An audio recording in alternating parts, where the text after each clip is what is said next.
bulan suci Ramadan. Yang tentunya ya mudah kita lakukan, tetapi ya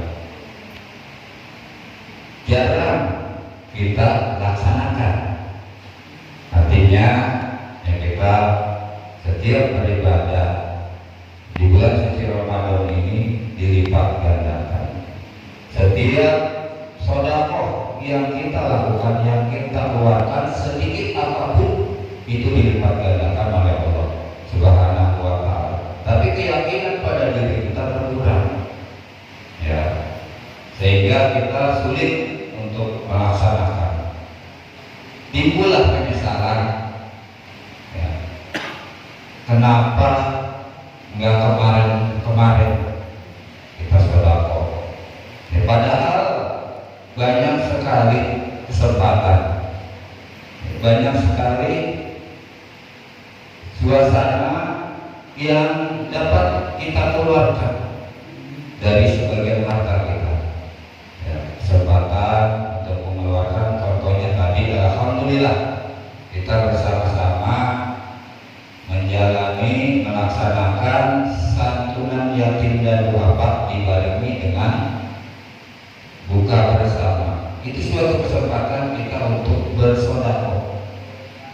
Sedekah itu bukan hanya dengan materi atau dengan harta, tetapi banyak sedekah macamnya. Dengan tenaga, kita tidak punya materi karena kita kekurangan, ya, jangankan membuat hidangan, jangankan memberi uang untuk kebutuhan pribadi keluarga aja dalam keadaan seperti ini sulit. Ya, tapi ada kesempatan lain untuk bersedekah dengan cara sedekah tenaga. Kita bantu saudara-saudara kita bantu panitia dengan tenaga kita, dengan penuh keikhlasan. Ya, itu sedekah. Ya. Buat apa kita sedekah besar, tapi ingin didengar, ingin dilihat. Ya. Tadi saya umumkan satu persatu para donatur. Sebelumnya saya jelaskan, tidak ada maksud sedikit pun panitia untuk merendahkan atau meninggikan yang telah memberikan sedekah. Itu hanya acuan, contoh. Mudah-mudahan ke depan para dermawan, para donatur, para warga yang lebih mampu keadaannya itu bisa mengeluarkan, bisa berbagi di kesempatan bulan suci Ramadan yang penuh berkah ini, ya, berbagi kepada sesama yang lebih membutuhkan. Ya. Bagaimana firman Allah Subhanahu wa Ta'ala, A'udzu billahi minasyaitonir rajim. Bismillahirrahmanirrahim. Masalul ladzina yunfiquna amwalahum fi sabilillahi kamatsali habbatin ambatat sab'a sanabila fi kulli sunbulatin habbat. Wallahu yudhi'u liman yasha wallahu wasi'un 'alim. Artinya perumpamaan nafkah yang telah dikeluarkan oleh orang-orang yang menafkahkan sebagian hartanya di jalan Allah. Allah adalah serupa dengan sebutir benih, ya. Di jalan Allah adalah serupa dengan sebutir benih yang menumbuhkan 7 butir pada tiap-tiap butirnya bagi siapa yang dikehendaki Allah. Allah Subhanahu wa Ta'ala Maha Luas. Artinya, logikanya, ya, kalau kita menanam 1 biji, ya, biji padi, kita tanam, ya, kira-kira kita rela enggak melepas itu padi, ya biji itu kita rela enggak memasukkan ke dalam tanah? Cuma satu, ya pastinya rela, ya, akan tumbuh menjadi tangkai, ya, padi, kemudian berbuah, ya mungkin jumlahnya akan lebih dari 100 biji. Ya, itu logikanya seperti itu. Allah menggambarkan seperti itu. Ya, kita memberikan harta 1.000 rupiah. Kalau kita yakin, ya, kita percaya bahwa apa yang kita keluarkan, insya Allah suatu saat akan ada balasannya. Ya. Sodakoh kata Rasul, sodakoh yang paling baik itu sodakoh subuh. Ya, gimana caranya? Alhamdulillah kita sudah punya masjid, dan masjid itu diletakkan kotak. Ya. Gimana? Yang lebih baik tangan kanan menyimpan, tangan kiri nggak sampai tahu. Artinya bukan berarti kita masukin tangan ke depan, tangan kiri kita umpetin, bukan. Ya. Artinya jangan sampai orang lain tahu sambil jalan aja, ya sambil jalan masukin, cuma tengok ada yang lihat nggak nih, ya. Kira-kira ada yang lihat nggak nih dari saudara? Seperti itu, artinya tidak riak. Ya kalau riak kan kadang Jumat kotak keliling, sodakoh mentang-mentang 100.000, ya liketannya itu dipanjangin. Ya, pelan-pelan lagi. Yang kira 2.000 diputar-putar sampai kecil banget, masukin. Apakah itu buruk? Tidak. Masih lebih baik karena tetap mengeluarkan. Siapa yang tidak baik? Yang tidak baik itu yang tidak sholat Jumat. Ya. Yang tak sedekah gimana? Buruk? Tidak. Yang buruk itu yang tidak sholat Jumat. Ya. Artinya seperti itu. Kalau kita yakin setiap pergi subuh 2.000, ya coba berapa kali kita masuk masjid kita sedekah. Bahkan ya, kata Rasul Sallallahu Alaihi Wasallam, ya, amalan yang akan menyelamatkan kita di alam kubur salah satunya sedekah jariyah. Sedekah jariyah. Sedekah jariyah itu macam seperti apa? Ya, sedekah itu bermacam-macam, Bu, Pak. Macam-macam banyak. Kita ada orang minta-minta datang ke rumah, kasih sedekah. Ya, ada keluarga saudara kita lagi dalam keadaan kesulitan, datang ke rumah. Ya kita kasih, ada rezeki ini sedikit buat bocah jajan sedekah. Ya. Kemudian ada pengamen, ya kita kasih sedekah. Ya. Yang paling baik, selain itu baik semua, tapi yang paling baik yang akan membawa menyelamatkan kita di alam kubur sedekah jariyah. Apa sedekah jariyah? Jariyah itu artinya jarum, asal kata jarum itu mengalir, ya, berjalan. Ya, selama sedekah kita dipakai untuk beribadah, ya, itu akan terus mengalir pahala. Di mana sedekah yang lain? Pak, saya mau sedekah karpet, tapi cuma satu. Kira-kira diterima apa? Ya. Diterima. Yang penting ikhlas, yang penting masih layak, yang cukup yang baru. Ya, ini udah jelek dibawa ke masjid kita.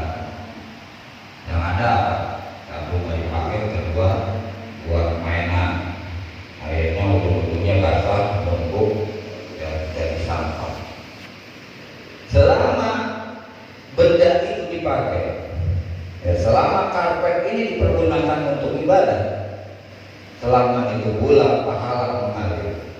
Bahkan kalau kita niat sedekah punya rezeki lebih, kita niat sedekah untuk orang tua kita yang sudah meninggal, kita niatkan pahalanya buat orang tua bapak ini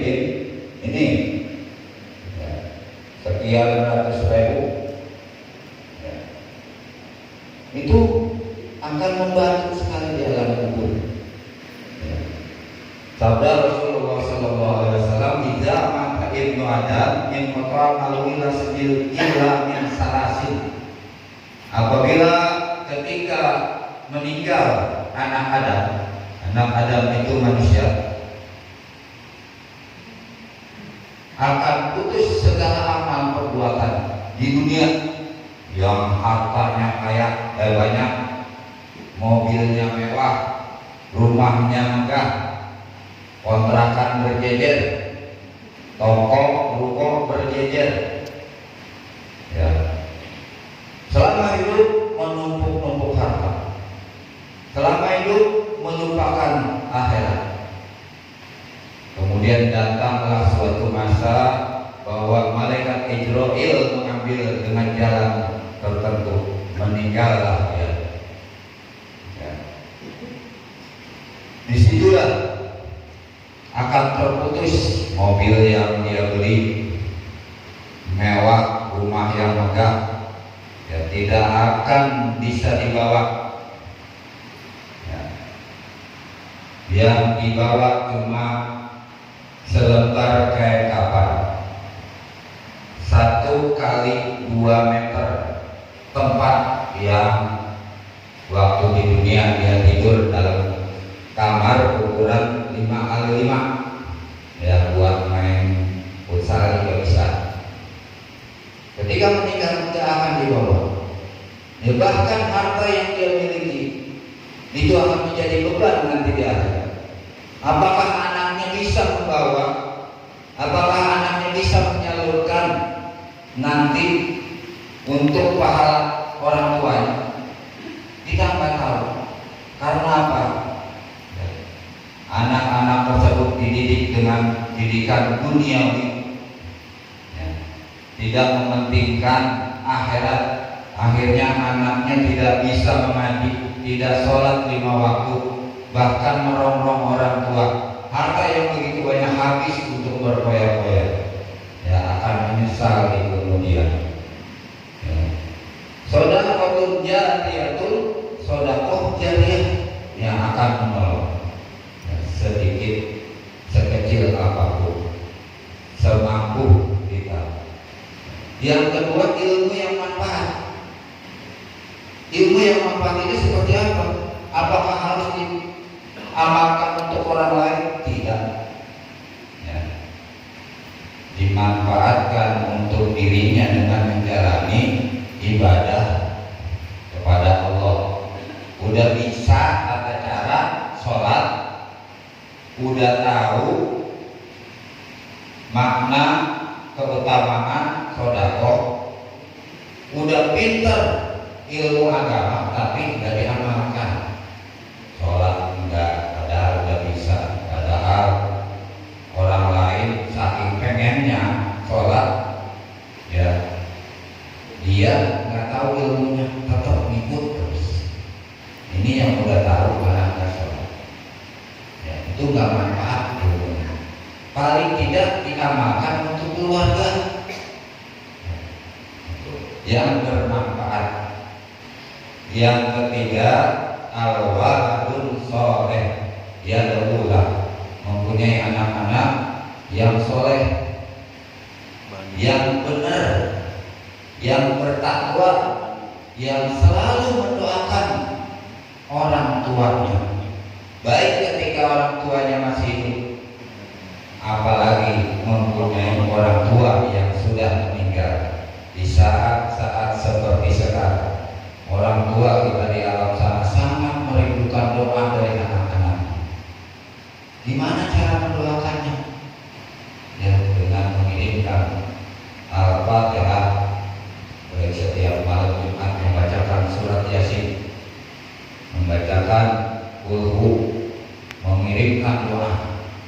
sangat senang sekali orang tua kita menunggu kiriman doa anak-anak. Dan gimana mau dikirimin, ya, mau gimana orang tua ngarepin kalau anak-anaknya itu tidak dididik dengan ilmu agama. Bahkan di lingkungan kita, di mana-mana banyak ya, terdapat orang yang lebih mementingkan pendidikan umum daripada pendidikan agama, menyekolahkan ke sekolah-sekolah umum karena sekolah-sekolah agama mahal. Kalau memang tidak mampu, oke, masukkan sekolah umum, tapi di rumah dididik dengan ilmu agama, memasukkan ke pengajian-pengajian.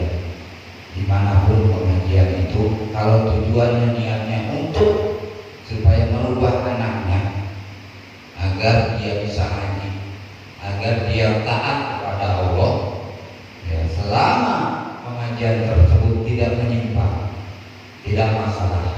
Baik, gimana Pak Ustadz, saya punya anak saya bertahun-tahun gak bisa ngaji di pengajian ini, ya.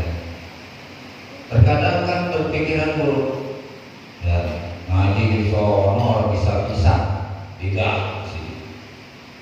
Akhirnya sekian tahun sama nggak bisa-bisa juga pindah, ya.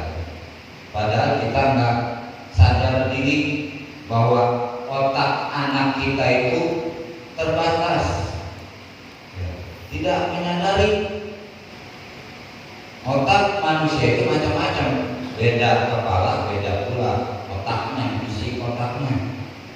Kalau terus-menerus diasah, insya Allah sekian tahun dia akan bisa mempelajari ilmu agama. Yang penting jangan bosan, minimal udah bosan keluar, ya. Kalau bisa ngaji-ngaji udah nggak usah ngaji lah, ya.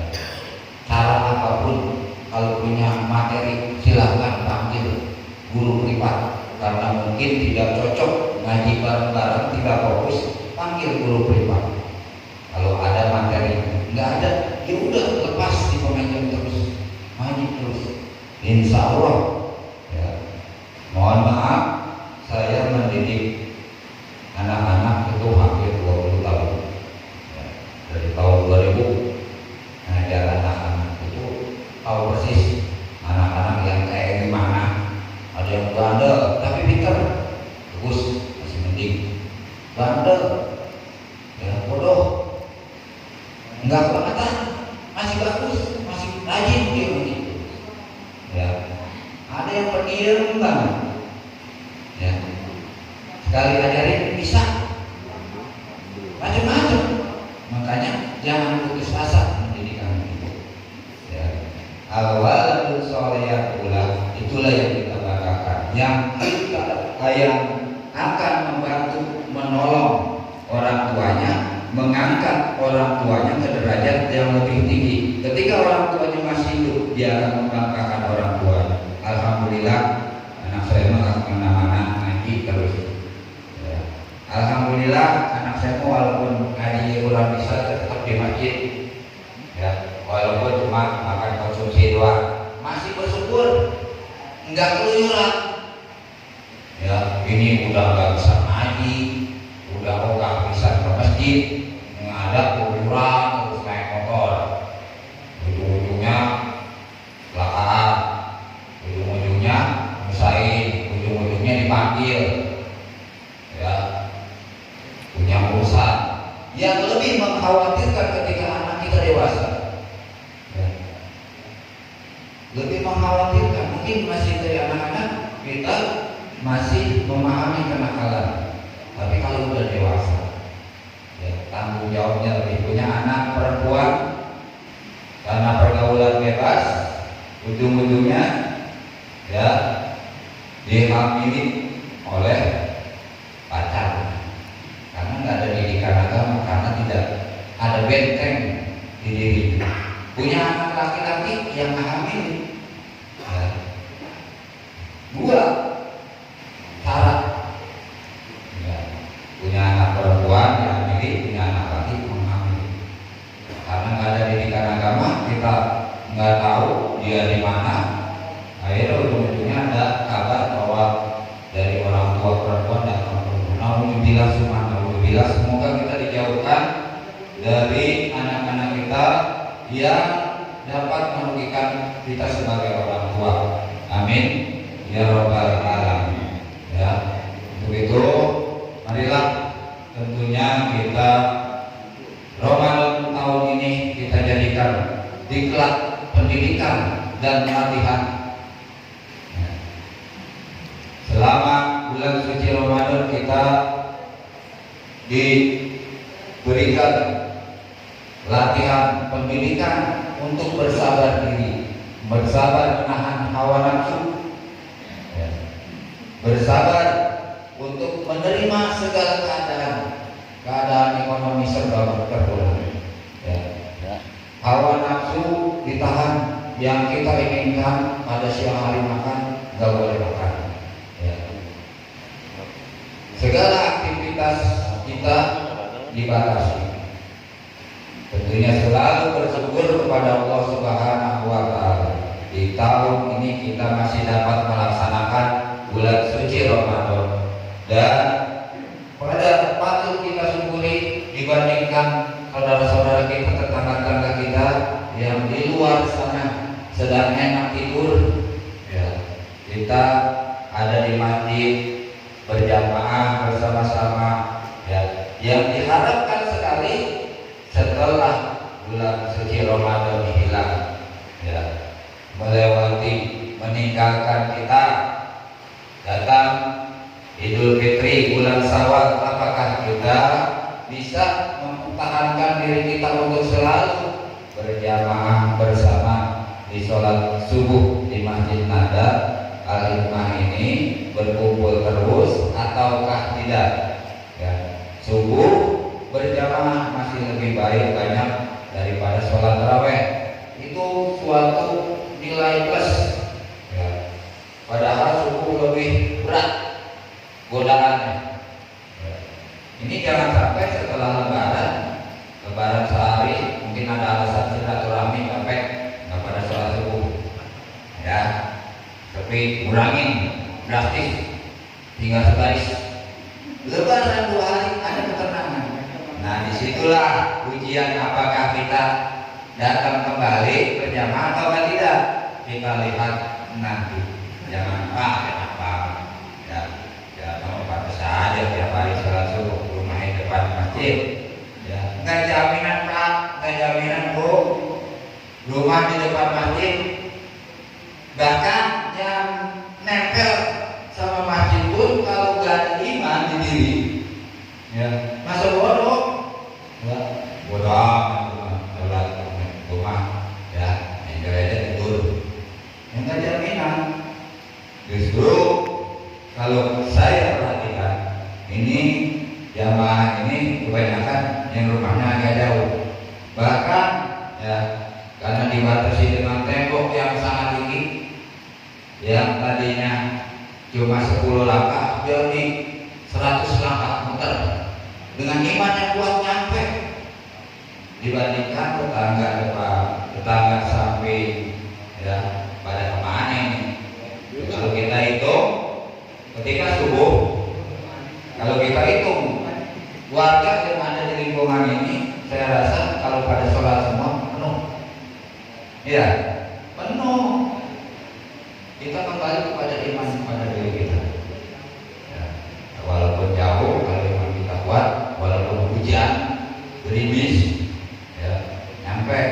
Karena, ya, sholat berjamaah itu kata Nabi lebih baik daripada sholat sendiri 27 derajat. Di mana ada yang punya pendapat bahwa sholat berjamaah itu fardu kifayah. Melihat, ada yang sholat berjamaah ini gugur kewajiban saya, ya. Jadi nggak apa-apa nggak sholat berjamaah. Silahkan berpendapat begitu, ya. Tapi kita yakin pada diri kita bahwa sholat berjamaah itu wajib hukumnya. Makanya tetap kita laksanakan berjamaah. Ya, seandainya sekali-kali nggak datang pun itu karena halangan. Ya, halangan berjamaah itu satu sakit. Ya, kedua yang tidak memungkinkan kita datang ke masjid. Apa hujan, gede, dengan pukul payung nggak ada, ilokan, lari baik sampai masjid, lepek. Ya, itu bisa kita sebut halangan. Bahkan di zaman Rasulullah SAW ada salah satu anak sahabat, ya, dia biasa ke masjid. Rasulullah bertanya, si Fulan bin Fulan kemana nih? Ya, ditanya tuang tengok Rasulullah setiap hari itu dia paham pasti ya, di sini nih dia barisnya. Ini nggak ada. Saking ingat terus karena dia tiap hari ikut berjamaah. Ya. Suatu saat nggak ada. Pas ditanya sama, oh ya Rasulullah, si Fulan ini sedang dalam keadaan sakit. Ya. Rasulullah SAW hanya tersenyum. Ya. Oh, kalau seperti itu dimaafkan. Artinya ada halangan yang membuat dia tidak bisa datang ke masjid. Ya. Gimana kalau jalannya nggak bisa jalan? Ya. Kalau iman kita kuat, keyakinan pada diri kita, kaki kepaduk, berdarah, pincang-pincang jalan. Ya, kita paksakan ke masjid.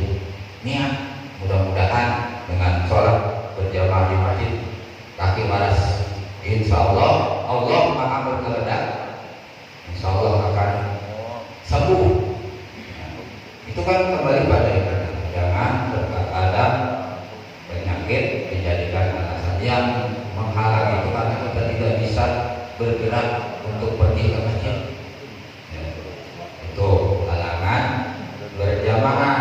Makanya kalau seandainya perempuan berjamaah di masjid, apa dilarang? Tidak. Apa kewajiban? Bukan. Kalau perempuan tidak wajib ya, sholat di masjid, tapi lebih baik sholat di masjid daripada di rumah karena tujuannya untuk silaturahmi, ya, bisa ngumpul sama tetangga, sama saudara, sama teman-teman, ya, setidaknya bisa menghindari kalau habis sholat ngapa-ngapain pulas. An-naumu ba'da subhi yurisul faqr. Sholat subuh, tidur setelah sholat subuh mewaris kefakiran. Di mana ya udah tahu masih tidur aja. Itu karena ada alasan tertentu, ya, ketiduran, persiapan buat siang, ya, karena malam begadang seperti bulan puasa, seperti tadarusan tiap malam begadang sampai pagi, yang nggak ada salahnya seandainya tidur. Ya, untuk tujuan apa? Tujuan agar badan setidaknya lebih beristirahat. Kalau pagi terus akhirnya malah sakit. Ya, seperti itulah ya manfaat daripada sholat berjamaah. Kita niatkan sholat berjamaah itu satu silaturahmi, kedua menambah kekurangan-kekurangan yang ada pada diri kita.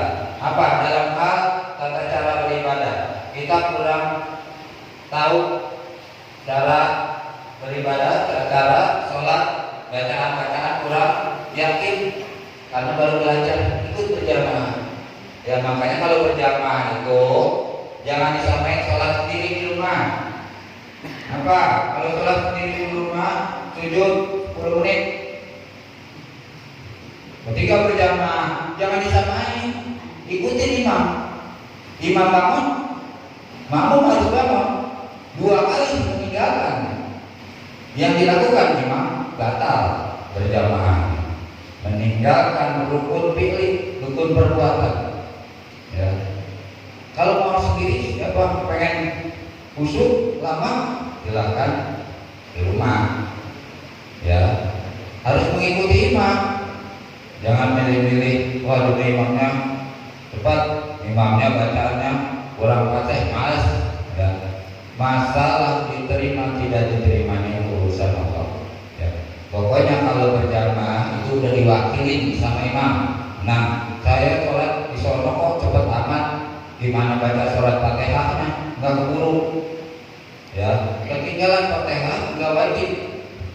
Ya, nggak apa-apa ketinggalan Fatihah karena sudah diwakili oleh imam. Kita ngikutin aja, tapi selalu tetap berusaha.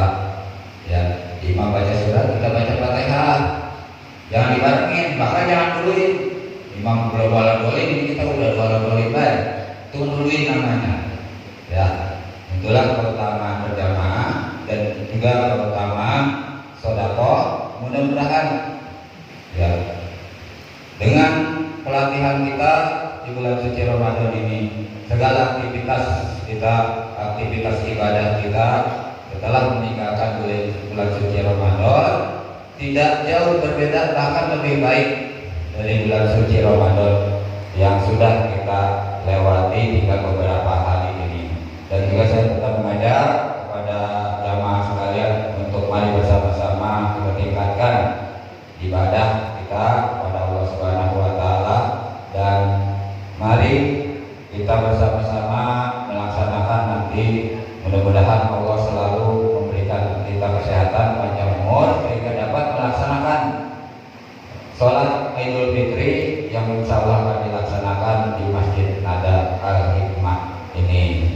Dan juga saya sebagai DKM Masjid Nada Al-Hikmah tetap berharap kepada jamaah sekalian untuk selalu mendorong putra-putrinya untuk selalu mencintai masjid, untuk selalu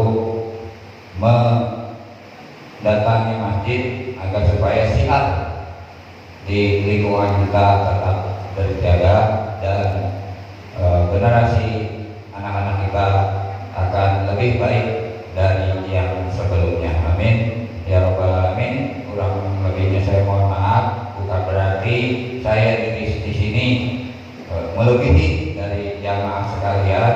Saya pun masih dalam tahap belajar. Ya, jadi apabila ada baiknya perkataan saya itu semata-mata datangnya dari Allah. Seandainya banyak kesalahan apa yang telah saya sampaikan itu semata-mata kebodohan dari saya pribadi. Untuk itu, marilah sama-sama kita berdoa kepada Allah Subhanahu wa taala. Semoga segala amal ibadah puasa, amal ibadah kita yang lainnya diterima oleh Allah Subhanahu wa taala, dan tetap mengingatkan bagi yang belum mengeluarkan zakat fitrah, zakat mal, infak, sedekah yang lainnya, kami atas nama panitia Qiyam Ramadan Masjid Nada Al-Hikmah menunggu baik kepada Bapak Al-Ustaz Idris Haryadi, kepada Bapak Kamil Hidayat, kepada saya sendiri, dan insya Allah akan disalurkan satu hari sebelum hari H. Artinya Lebaran Syawal Kamis disalurkannya hari Selasa. Ya, bukan berarti hari Rabu malam takbir tidak diterima, tetap diterima. Itu akan dimasukkan untuk kas Masjid Nada Al-Hikmah. Terima kasih atas segala perhatian. Mohon maaf atas segala kekurangan. Begitu, marilah sama-sama berdoa kepada Allah Subhanahu wa taala. Sebelumnya kita bacakan suratul Fatihah. Kita tunjukkan untuk saudara-saudara kita yang sedang dalam keadaan sakit dan para donatur yang telah menginfakkan sebagian hartanya ke jalan Allah untuk kesuksesan di lingkungan kita. Mudah-mudahan apa yang dikeluarkannya menjadi ladang pahala yang berlipat ganda. Amin ya rabbal alamin. Barakatil Fatihah, bismillahil Fatihah, bikaromatil Fatihah. A'udzu billahi minasyaitonir rajim. Bismillahirrahmanirrahim. Alhamdulillahirabbil alamin. Arrahmanir rahim, maliki yaumiddin. Iyyaka na'budu wa iyyaka nasta'in. Ihdinas siratal mustaqim. Shiratal ladzina an'amta 'alaihim ghairil maghdubi 'alaihim waladdallin. Amin. Astagfirullah.